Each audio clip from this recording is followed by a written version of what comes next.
It's Wednesday, the 22nd of December, and we are on the home straight. 3 beers left. Let's get this done.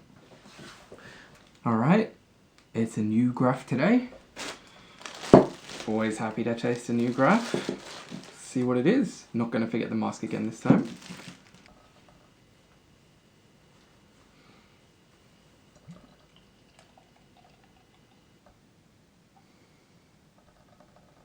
Alright.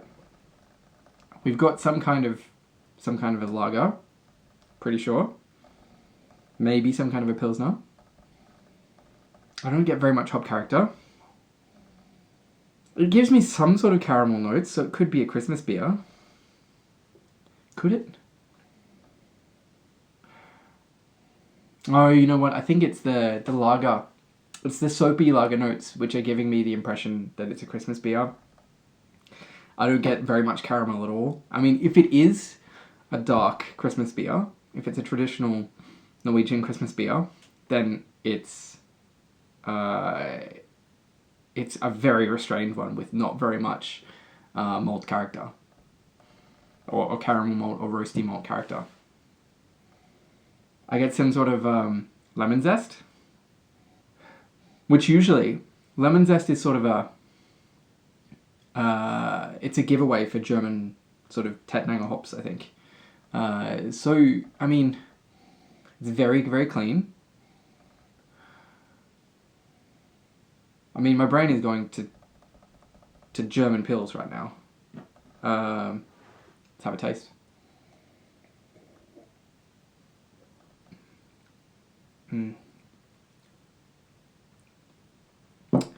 Very clean, very crispy, super dry. Really nice. Really nice. Very easy drinking. It reminds a lot of Salikatt, just with that roast malt caramel turned way down. I haven't ruled out that it could be a Christmas beer. But again, if it is, the malt is very toned down on it. So I can't imagine what it looks like. I mean, I suppose you could get there with a Christmas beer. There are some malts that you can add, that you can use to add colour without adding a whole lot of flavour. They're called Carafai is one of them that you can add. Midnight Wheat from the US is another one. So it's possible. It's possible to make something that would be dark if it's dark, but does not have very much malt presence. But I mean, I get a little bit of it, a little bit of a sort of caramelly note if I look for it. So it could be a Christmas beer, but I'm leaning towards German pils. Has that really nice, clean, citrusy, soapy note, sort of lemon verbena. Has an almost kind of sappy thing going on the side that must be coming from hops, but it really makes me think German hops. I don't get the diacetyl or buttery character that I would get, or even sort of caramelized. Actually, that's a point. The hops made me think German pils, right? But from the decoction process of a Czech pils, then you get some caramel character. So I can't rule out that it's Czech, but it doesn't have the Saaz hop character, and it doesn't have diacetyl, which is usually a giveaway for, not that I can get anyway, which is usually the giveaways for Czech pils. But they tend to be more hoppy than this, I would think. No, it says like Tettnang or German hops to me, really. Let's have a taste.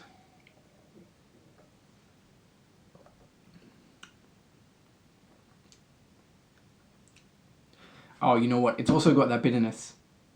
Yeah, it's got quite a assertive bitterness. It has to be a German pils. If it isn't a Christmas beer.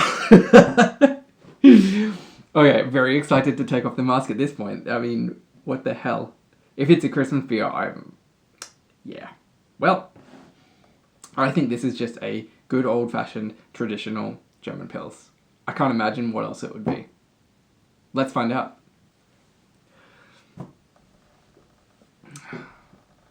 Well, the colour's right. So it's not a Christmas beer. That's good.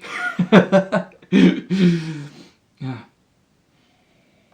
See, now, looking at it, I go back, I smell it. I'm like, where was I getting that caramel from? Where was I getting that caramel from? That's hilarious. My brain just made it up. I was expecting Christmas beer. So I got those lagery notes and my brain said, there's caramel here. Maybe not.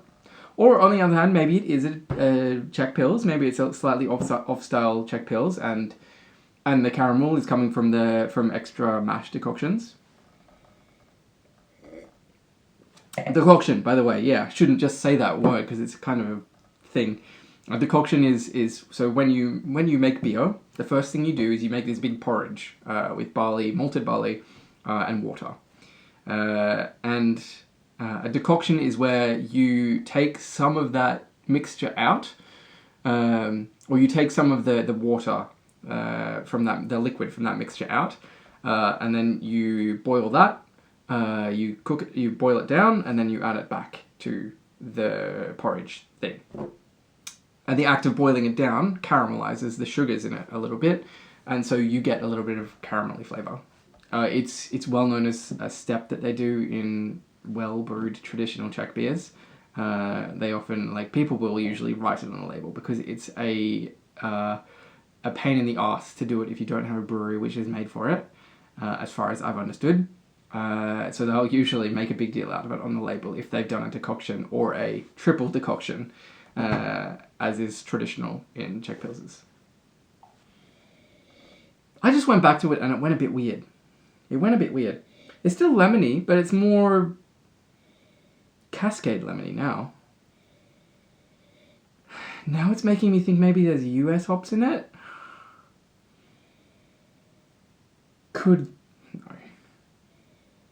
No, it's got to be a lager. My brain is just that hoppy character. My brain is just like, what if it's a West Coast IPA? Oh dear. No. I have to trust my first instinct. I think that it's a lager. But it is rather hoppy. But that's okay with German Pilsners. So, but I'm not fully convinced that it is Tettnang anymore. I think it might be a more modern hop. It could be a US hop, for example, but it's one that gives a similar character to Tettnang. That lemony kind of lemon zest character. We have to figure out what it is. We have to. It's Graff Pils. You have no idea how relieved I am that is not a West Coast IPA. That would have been not good. We don't get to find out what hops it has in it. We also don't get to... Oh, no, it does specify on the label it's a German Pils. So I'm just going to assume, the most classic thing that you do in a German Pils is add Tettnanger hops. So I'm going to assume that I got that one right. Yay for me. I don't know. I've fallen in love with Pilsners the last couple of years. Especially this summer. And I made a friend in the US that lives next to some breweries which are brewing exclusively lagers at the moment, and they're just knocking it out of the park with every single one. They're doing historical styles, so they'll do they do a North German Pils, they do a couple of Italian Pilsers, they do of course 5 or 6 different Czech Pilsers, but different ones, different strengths, an amber one.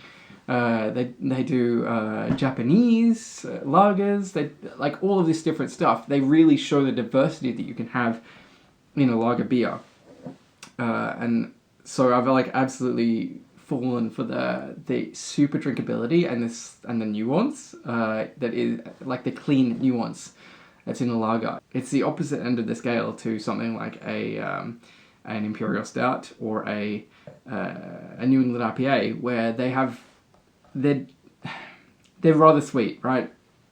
They're very filling, let's put it that way. Whereas Pilsners are pretty easy drinking. And that's refreshing to me, literally. Alright, awesome. I'm glad I finally got one. I've got a couple now. A couple under my belt, that's positive. But the amount of Pilsner that I've been drinking this year, I sure should hope that I got this one right. And I did, so that's great. Cheers, and I'll see you tomorrow for, what is it? Lille julaften? I guess that makes today bitte lille julaften. Yeah. Lille julaften tomorrow. Cheers.